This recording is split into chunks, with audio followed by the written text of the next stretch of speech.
श्री शिवाय नमस्तुभ्यम हर हर महादेव। दोस्तों, आप सभी लोग जानते हैं कि 23 सितंबर 2024 के दिन यहां पर सोमवार षष्ठी तिथि पड़ रही है।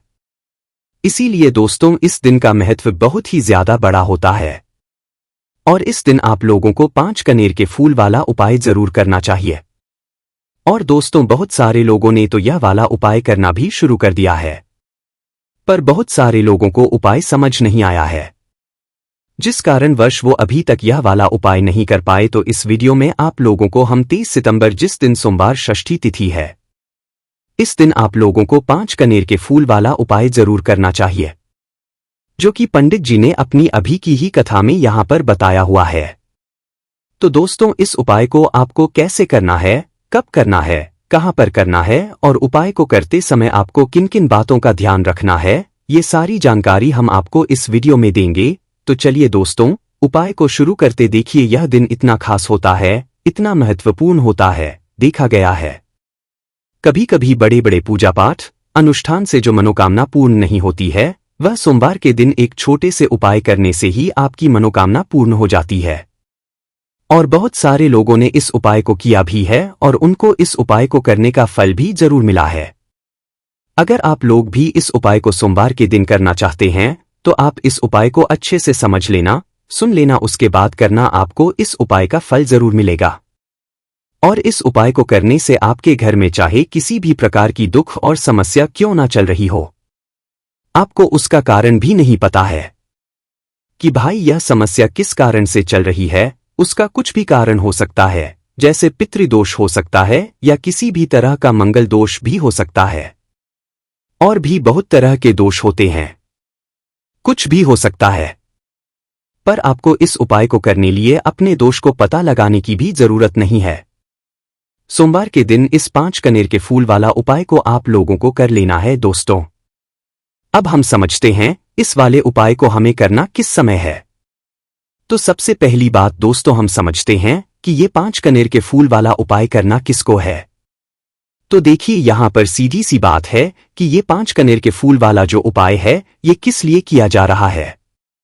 ये मनोकामना को पूर्ण करने के लिए किया रहा है, या आपके जीवन में जो दुख और परेशानियां हैं उनको दूर करने के लिए किया जा रहा है, या आपका कोई बड़ा काम है जो कि नहीं हो पा रहा है, आप उसके लिए इस उपाय को कर सकते हो।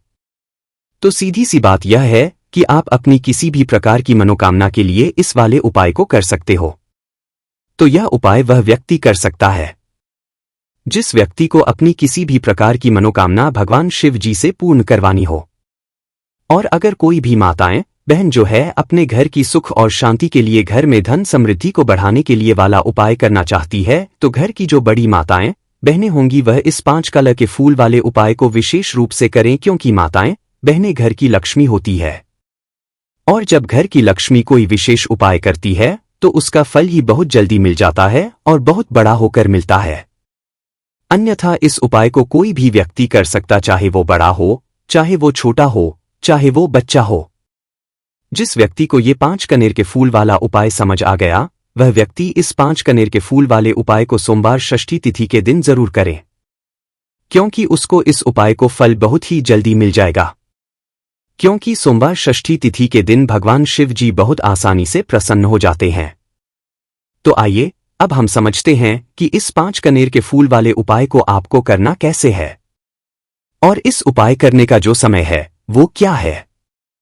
तो देखिए, इस सोमवार षष्ठी तिथि के दिन किए जाने वाले ये 5 कनेर के फूल वाला जो उपाय है, यह मुख्य रूप से सुबह के समय होगा। किस समय होगा? सुबह के समय होगा। आपको कोशिश यही करनी है कि सुबह के समय हम इस 5 कनेर के फूल वाला उपाय को कर लें।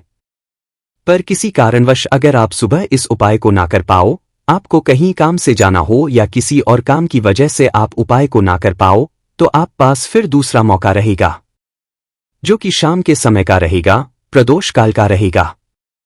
अब भाई, प्रदोष काल का समय भी एक बहुत ही लोगों के मन में प्रश्न बन जाता है कि भाई यह समय होता कब है, कितने बजे से लेकर कितने बजे यह समय होता है, ताकि हमें उपाय के लिए जो है करने का समय पता लग जाए। तो हम आपको बता दें, प्रदोष काल का जो एक समय होता है, शाम का समय, वो होता है शाम के 6 बजे से लेकर शाम के 7 बजे के बीच का। इसके बीच में आप उपाय को करेंगे तो आपको उस उपाय का जरूर फल मिलेगा।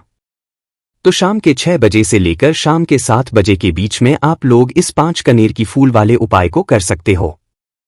तो भैया बहुत सारे लोग यहाँ पर ये प्रश्न भी जरूर करेंगे कि भाई हम तो नौकरी पे जाते हैं, हम अपनी ड्यूटी पे जाते हैं और आने में हमें देर हो जाती है, तो उस जगह पर हमें क्या करना चाहिए? तो देखिए, उन लोगों को भी टेंशन लेने की जरूरत नहीं है।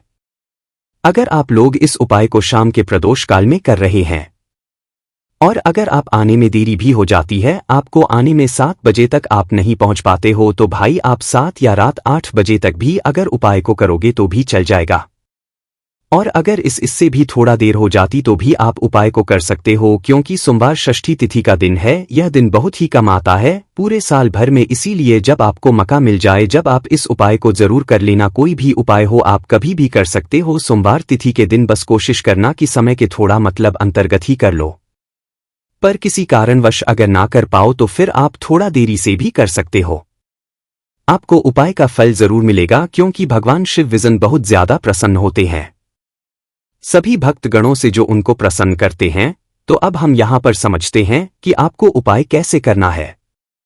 सबसे पहली चीज दोस्तों, ये जो उपाय है ये 5 कनेर के फूल वाला उपाय है।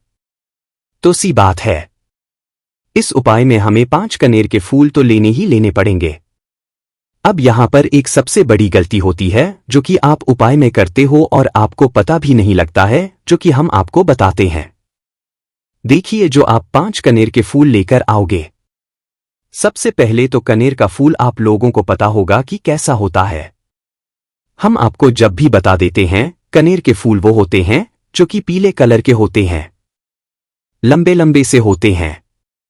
आप लोगों ने भी होंगे, आप लोगों ने जो थंबनेल में फूल देखा हुआ था वही कनेर का फूल होता है। तो आप लोगों को वैसे ही 5 कनेर के फूल लेकर आने हैं। ये कनेर के फूल आप लोगों को बहुत आसानी से मिल जाते हैं, बस आपको इसका पेड़ ढूंढना होता है और बहुत सारे फूल उसमें लगे हुए होते हैं, कुछ भी कमी नहीं होती है।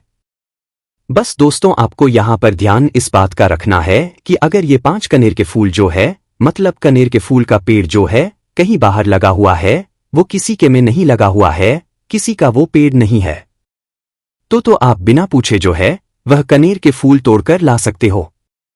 पर अगर कोई सा कनेर का पेड़ किसी के घर के अंदर लगा हुआ है और आपको वह कनेर के फूल उसके घर के अंदर से चाहिए, तो भाई उससे पहले पूछना कि भाई हम जो है आपके पेड़ में से 5 कनेर के फूल ले लें या कनेर के फूल ले लें।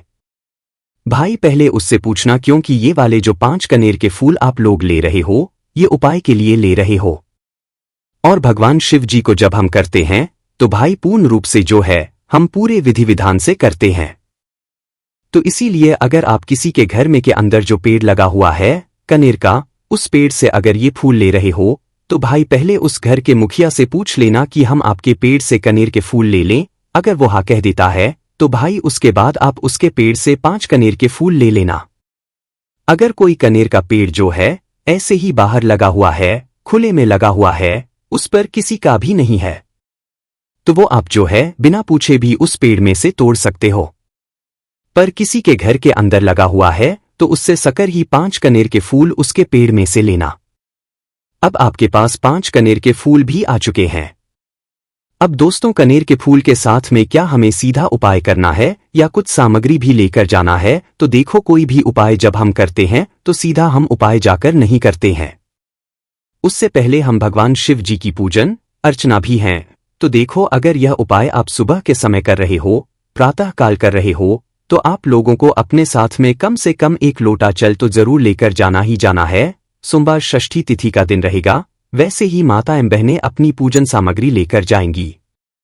तो उन लोगों के लिए कोई दिक्कत नहीं है जो प्रतिदिन शिव जी के मंदिर जाते हैं या सोमवार षष्ठी तिथि के दिन अपनी पूरी पूजन सामग्री लेकर जाएंगे।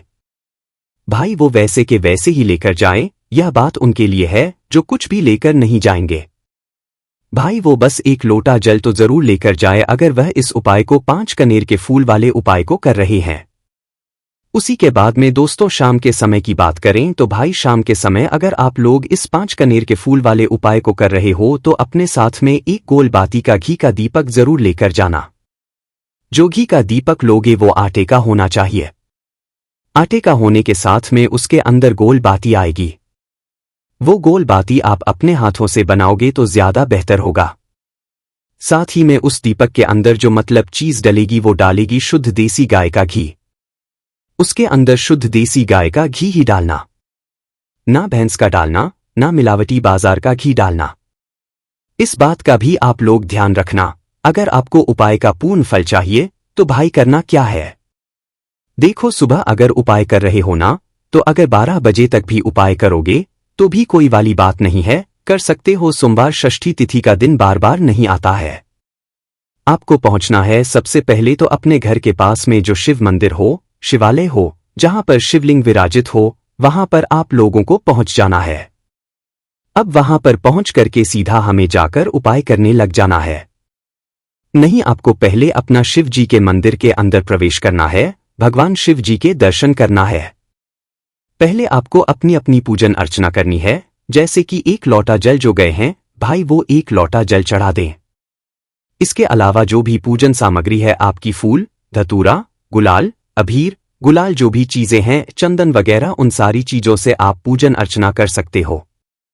पर जो उपाय के 5 कनेर के फूल हैं वो आप अलग ही रखना, वो उपाय के समय ही हमें निकालने हैं। तो पहले आप अपनी पूजन अर्चना कर लेना, जैसे आप शिवरात्रि के दिन करते हो, शिवरात्रि के अष्टम के दिन करते हो, वैसे आप अपनी पूजन अर्चना लेना। इसी तरीके से शाम के समय है, शाम के समय जब आप अपने घर के पास में जो शिव मंदिर हो वहां पर पहुंचोगे तो पहुंचने के बाद आप पहले अपना वह घी का दीपक जलाना। अब घी का दीपक जलाने में भी इस बात का ध्यान रखना, इस घी के दीपक को आपको अपने घर से जलाकर नहीं लेकर जाना है और मंदिर में जाकर भी जलाना है, और मंदिर में जाकर जलाओगे तो उसे अपनी माचिस से ही जलाना है। अपने घर से इस दीपक को जलाने के लिए अपनी लेकर आना।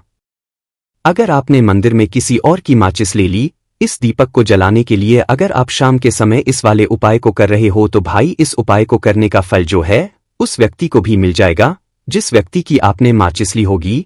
इसीलिए आप अपने घर से अपनी ही माचिस लेकर जाए। उसके बाद में दोस्तों आप लोगों को एक बात का और ध्यान रखना है कि जब आप उस दीपक को जला दो, जलाने के बाद उस दीपक से आप चाहो तो आरती भी उतार सकते हो, कोई दिक्कत वाली बात नहीं है।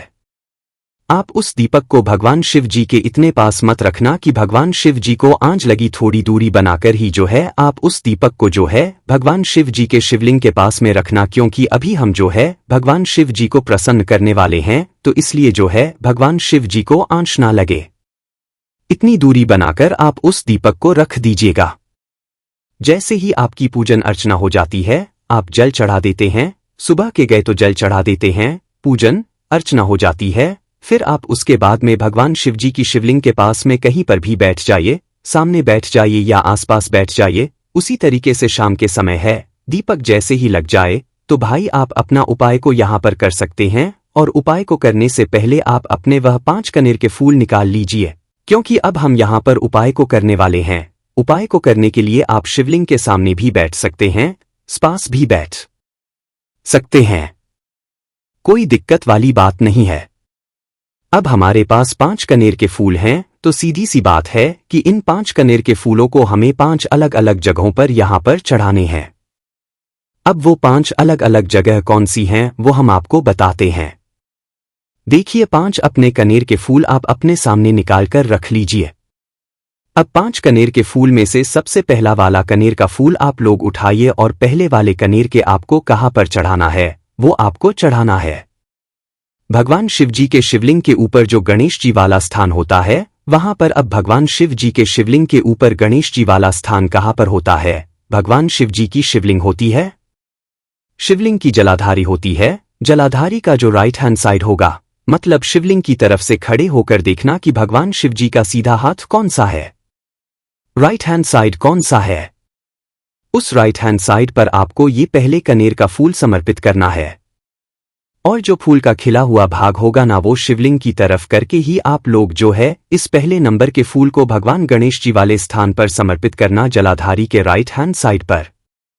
अब दोस्तों निकाल लेना अपना दूसरे नंबर का कनेर का फूल। अब दूसरे नंबर के कनेर के फूल को आपको कहां पर समर्पित करना है या आपको समर्पित करना है, भगवान कार्तिकेय जी वाले स्थान पर अब गणेश जी वाला स्थान राइट हैंड साइड पर होता है तो कार्तिकेय जी वाला स्थान लेफ्ट हैंड साइड पे होता है। जलाधारी के ऊपर है तो जलाधारी के ऊपर जो लेफ्ट हैंड साइड का जो हिस्सा है वहां पर कार्तिकी जी के स्थान है। तो इस दूसरे नंबर के फूल को आप वहां मतलब वहां पर समर्पित कर देना और भगवान से प्रार्थना कर लेना और फूल का खिला हुआ भाग शिवलिंग की तरफ ही होना चाहिए। अब बात आती है तीसरे कनेर के फूल। तो तीसरे कनेर के फूल को भी आपको लेना है और इस तीसरे कनेर के फूल को आपको माता अशोक सिंद्र जी वाले स्थान पर समर्पित करना है। अब ये माता अशोक सिंद्र जी का स्थान कहाँ पर होता है दोस्तों? ये जो स्थान होता है ये जलाधारी के बिल्कुल बीचों बीच में होता है। आपने पहला फूल भगवान गणेश जी वाले स्थान पर चढ़ाया, दूसरा फूल कार्तिकी जी वाले स्थान पर चढ़ाया। अब ये तीसरा फूल जो है इन दोनों फूलों के बीचों बीच ही मतलब जहां पर माता अशोक सुंदर जी का स्थान होता है खिला हुआ भाग शिवलिंग की तरफ करके ही जो है इस तीसरे नंबर के फूल को आप समर्पित कर देना माता असक चंडी वाले स्थान पर। अब बात आती है चौथे नंबर के फूल की। तो दोस्तों जो चौथे नंबर का फूल होगा ये आप लोगों को कहां पर समर्पित करना है? ये आप लोगों को समर्पित करना है भगवान शिव जी की शिवलिंग के ऊपर जो एक पात्र टंगा हुआ होता है जिससे बूंद करके जल टपकता है, जिसके अंदर शिव जी की 5 बेटियों का स्थान होता है, जया, वेश, हरा, शामली, बारी, दोतली और देव। उस पात्र के अंदर जो है आप लोगों को क्या करना है? ये चौथे नंबर के फूल को समर्पित करना है। अगर किसी कारणवश आपका वह पात्र जो है शिवलिंग के ऊपर जो पात्र टंगू होता है जिससे बूंद बूंद करके जल टपकता है वह पात्र उपस्थित ना हो तो वह आपको क्या करना है कि शिवजी की 5 बेटियों नाम लेकर जया, विषहरा, शामली, बारी और देव का नाम लेकर जो है इस चौथे नंबर के फूल को आपको जलाधारी के ऊपर ही कटी शिवलिंग का जो कटी भाग होता है मतलब जलाधारी के ऊपर ही जो भाग होता है वहां पर समर्पित कर देना इस चौथे नंबर के फूल को। उसके बाद में दोस्तों बात करते हैं आखिरी नंबर के 5वें नंबर के फूल को जो कि आखिरी फूल है हमारा। इस 5वें नंबर के फूल को आपको क्या करना है? आपके मतलब जिस मंदिर में आप गए हो वहां पर अगर त्रिशूल लगा हुआ है तो भाई त्रिशूल का एक मध्य भाग होगा जहां से वो त्रिशूल के 3 भाग निकले हुए होंगे। तो आपको वो त्रिशूल का एक मध्य भाग देख लेना है। उस मध्य भाग पर आपको इस 5वें नंबर के कनेर के फूल को छुआ है, स्पर्श कराना है और स्पर्श कराने के बाद इस 5वें नंबर के फूल को आपको क्या करना है? भगवान शिव जी की शिवलिंग के ऊपर समर्पित कर देना है। दोस्तों अगर वह मतलब जो है त्रिशूल ना भी हो आपके मंदिर में उपस्थित तो आप सीधा सीधा यह जो 5वें नंबर का कनेर का फूल है या भगवान शिव जी की शिवलिंग के ऊपर समर्पित कर देना। बस ध्यान इस बात का रखना कि जो खिला हुआ भाग है फूल का वो सामने की तरफ होना चाहिए, जलाधारी की तरफ होना चाहिए और डंडी का जो भाग है वह शिवलिंग के पीछे की तरफ होना चाहिए। फूल की तो इस बात का आप लोगों को ध्यान रखना है जैसे आप लोग को ये 5 फूल समर्पित कर दे देते हैं वहीं पर भगवान शिव जी के शिवलिंग के पास में बैठकर जो है हाथ जोड़कर विनती कर अपनी वह मनोकामना बोलना जिस मनोकामना के लिए आप लोग यह वाला उपाय कर रहे हो, अपनी वह दुख और समस्या बोलना जिसके लिए आप लोग अपना यह वाला उपाय कर रहे हो। अपनी किसी भी एक मनोकामना के लिए यह वाला उपाय करना, 2-3 मनोकामना एक साथ मत बोलना, कोई भी एक मनोकामना बोल देना अपने 5 नंबर के फूल को चढ़ाने के बाद और चढ़ा दो तो भाई 2 मिनट भगवान शिव जी के नाम का जाप कर लेना। उसके साथ में दोस्तों आपका ये उपाय यहाँ पर पूर्ण हो जाता है और आप अब भगवान शिव जी के दर्शन करके उनको धोख देकर अपने घर पर वापस जा सकते हो। इसी के साथ में दोस्तों इस उपाय को करने से आपको बहुत ही बड़ा फल मिलेगा, आपकी मनोकामना बहुत ही जल्दी पूर्ण होगी और आपको इस उपाय को करने का फल भी बहुत ही बड़ा होकर मिलेगा। इसीलिए दोस्तों श्राद्ध पक्ष महीने की षष्ठी तिथि जो बहुत ही खास है और दोस्तों ये वो षष्ठी तिथि है जो कि पितृपक्ष महीने में सोमवार को पड़ रही है तो इस दिन का महत्व और भी अधिक बढ़ जाता है। और दोस्तों इसी दिन किया जाने वाला पंडित जी द्वारा बताया गया एक लाल फूल और एक सफेद फूल उपाय आप लोगों को जरूर करना चाहिए, क्योंकि दोस्तों ये एक ऐसा उपाय है जो कि हर दिन नहीं किया जाता। पितृपक्षा महीने में जो षष्ठी तिथि आती है उसी दिन किया जाता है।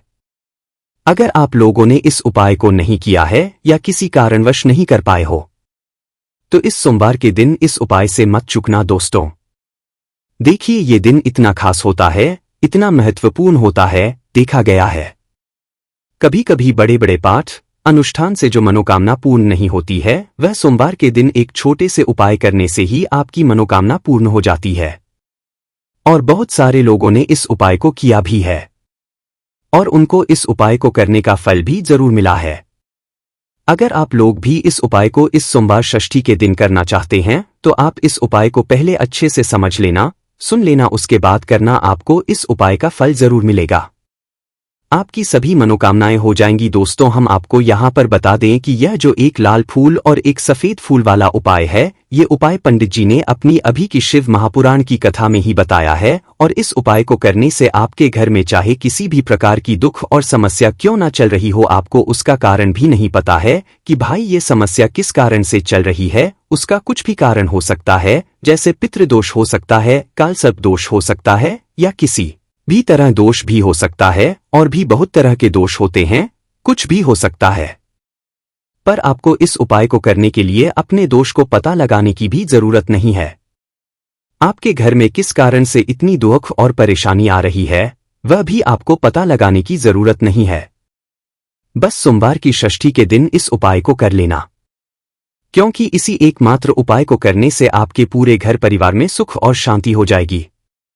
आपके घर में अच्छे अच्छे काम होने लगेंगे, आपकी भी मनोकामना होगी वह भी धीरे धीरे करके पूर्ण होना शुरू हो जाएंगी। अब हम समझते हैं इस एक लाल फूल और एक सफेद फूल वाले उपाय को आपको करना कैसे है, किसको करना है, किस समय करना है और कैसे करना है। देखो, उपाय बिल्कुल आसान है, बस समझने वाली बात है, ध्यान से समझिए, उसके बाद ही आप लोग जो है इस उपाय को जरूर कीजिएगा। सबसे पहली चीज हम लोग ये समझते हैं कि इस एक लाल फूल और एक सफेद वाले उपाय को इस आने वाली सोमवार षष्ठी के दिन किसको करना है। तो देखिए, इस उपाय को घर के सभी सदस्यों को करने की बिल्कुल भी जरूरत नहीं है। घर में से कोई एक मुख्य बड़ा सदस्य ही इस उपाय को करेगा तो उस घर परिवार के सभी सदस्यों को इस उपाय को करने का फल मिल जाएगा। पर वो बड़ा सदस्य कौन होगा, कौन व्यक्ति इस उपाय को करेगा, तो यहाँ पर देखिए हम आपको बता दें, घर की जो बड़ी माताएं बहनें होंगी कि बड़ी माताओं बहनों में से कोई भी एक माता बहन इस वाले उपाय को कर सकती है।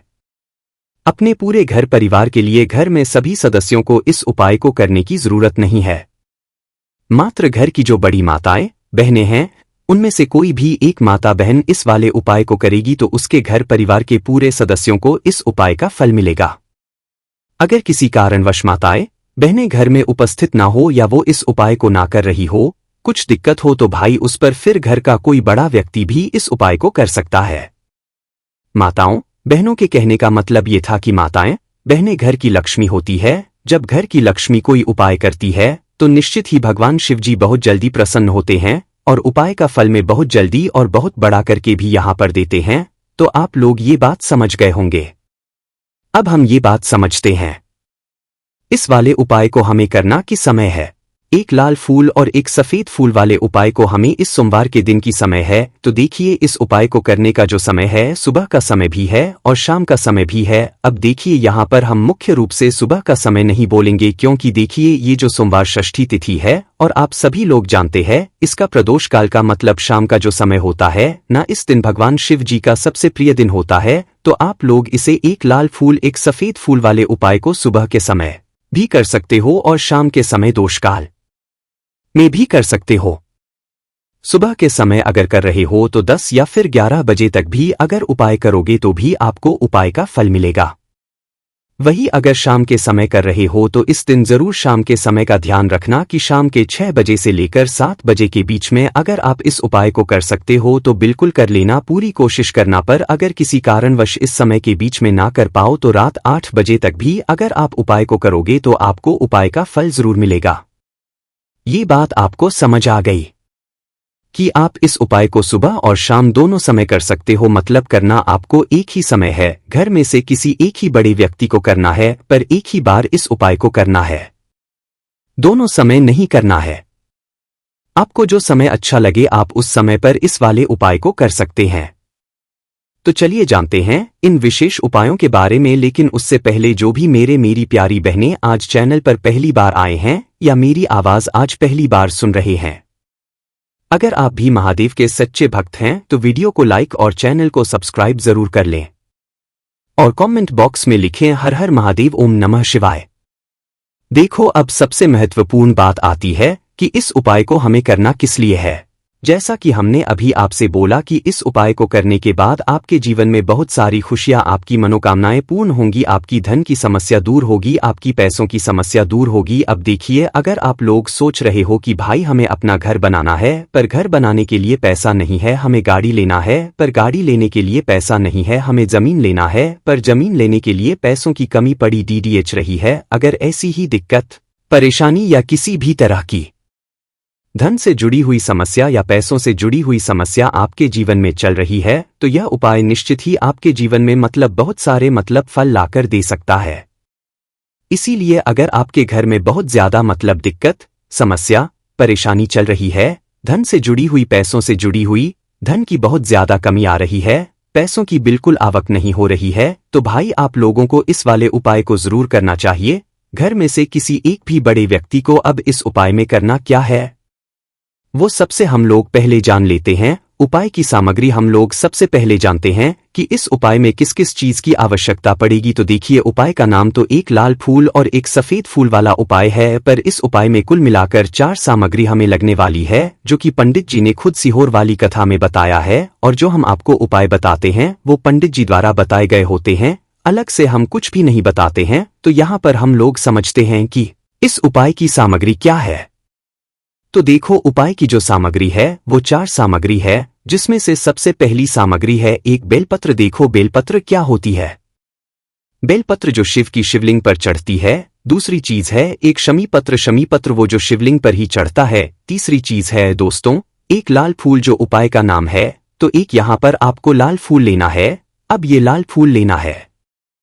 देखो, शिवलिंग के ऊपर जो लाल फूल चढ़ता हो उनमें से कोई भी एक लाल फूल पसंद कर लेना और वो कहीं से तोड़कर या कहीं से खरीद कर लेकर आना और उस लाल फूल को उपाय में प्रयोग कर लेना। उसके बाद में एक सफेद फूल का विशेष रूप से ध्यान रखना। जो सफेद फूल शिवलिंग पर चढ़ता हो, सिर्फ वही सफेद फूल लेकर आना, इसके अलावा कुछ मत लेकर आना, लेकिन केतकी का मत लेना। तो एक मात्रा में ही आपको ये चारों सामग्री चाहिए। एक बेलपत्र के शमीप्र, एक लाल फूल और एक सफेद फूल, ये चारों सामग्री आप लोग तैयार करके रख ले। प्रदोष काल में या सुबह के समय जब भी आप इस उपाय को कर रहे हैं, जैसे ही आपके उपाय की सामग्री तैयार हो जाती है, तो क्या हम सीधा उपाय को करने के लिए इन चारों सामग्री को लेकर उपाय करने के लिए जा सकते हैं? नहीं। तो यहाँ पर आपको इस बात का ध्यान रखना है कि हम भगवान शिव जी को प्रसन्न करने के लिए रहे हैं, हम अपनी मनोकामना को पूर्ण करवाने के लिए तो जा रहे हैं, पर हमें ये दर्शाना बिल्कुल भी नहीं है कि हम सिर्फ अपने फायदे के लिए भगवान शिव जी के मंदिर में आए हैं। इसलिए हम इस उपाय को करने के साथ साथ में भगवान शिव जी की पूजन अर्चना के लिए कुछ सामग्री भी जरूर लेकर जाएंगे। जैसे कि सुबह के समय अगर आप उपाय को कर रहे हो इस एक लाल फूल और एक सफेद फूल वाले उपाय को, तो भाई सुबह के आपको एक लोटा जल लेकर जाना है। जो लोग प्रतिदिन शिव जी के मंदिर जाते हैं, पूजन अर्चना करते हैं, जल चढ़ाते हैं, फूल बेलपत्र सब कुछ चढ़ाते हैं, भाई वो अपनी पूजन अर्चना वैसी की वैसी ही करना। बाकी जो सिर्फ उपाय को करने के लिए जा रहा है, जो कुछ भी लेकर नहीं जा रहा है, उसे कम से कम एक लोटा जल अपने घर से जरूर भरकर लेकर जाना अगर आप उपाय को कर रहे हो है ना, क्योंकि इस वाले उपाय को आप भगवान शिव जी अर्चना करने के बाद ही करना। वही अगर बात करें शाम के समय की, अगर कोई व्यक्ति शाम के समय प्रदोष काल में इस वाले उपाय को कर रहा है, तो भाई आपको मात्र एक घी का दीपक तैयार करना है। ये बात हम हमेशा बोलते हैं, शाम के समय प्रदोष काल में कोई कर रहे होना तो दीपक का विशेष महत्व होता है। दिन का प्रदोष काल में जो भी व्यक्ति दीपक जलाता है ना भगवान शिव जी के मंदिर में, भाई उसके जीवन से सारी दुख और परेशानियां दूर होती है। तो भाई इस दिन दीपक का विशेष रूप से ध्यान रखना आप लोग। अगर आप इस उपाय को शाम के समय प्रदोष काल में कर रहे हो है ना, ये जो दीपक आप लोग लोगे, ये आटे का लोगे। जो आटा आप घुन दोगे उसके अंदर कुछ भी मत डालना, मात्र साधा आटा लगाकर उसे तैयार कर लेना और एक मीडियम साइज का दीपक तैयार कर लेना। वो दीपक ना ज्यादा छोटा हो ना ज्यादा बड़ा हो है ना। उसके बाद में दीपक आपका तैयार हो जाए तो इसके अंदर जो बत्ती रखोगे वो गोल बत्ती रखोगे। देखो, गोल बत्ती भी 2 तरह की, एक बाजार की और एक घर वाली। तो कोशिश करना अपने घर में जो रुई रखी हुई है उस रुई से आप लोग एक गोल बत्ती अपने ही हाथों से बनाओ। उपाय का फल अच्छा मिलता है। भगवान शिव जी जल्दी प्रसन्न होते हैं। जब हम किसी भी उपाय को अपने हाथों से परिश्रम करके तैयार करते हैं तो आपको उस दीपक के अंदर एक गोल बत्ती रख देनी है। इसके अंदर जो चीज आप लोग डालोगे वो डालोगे शुद्ध देसी का घी। इस बात का विशेष रूप से ध्यान रखना, क्योंकि भगवान शिव जी का सबसे प्रिय दिन और प्रिय समय पर हम लोग इस वाले उपाय को कर रहे हैं, तो थोड़ा सा शुद्ध देसी गाय का घी इतना डालना कि वो दीपक कुछ समय तक चल सके।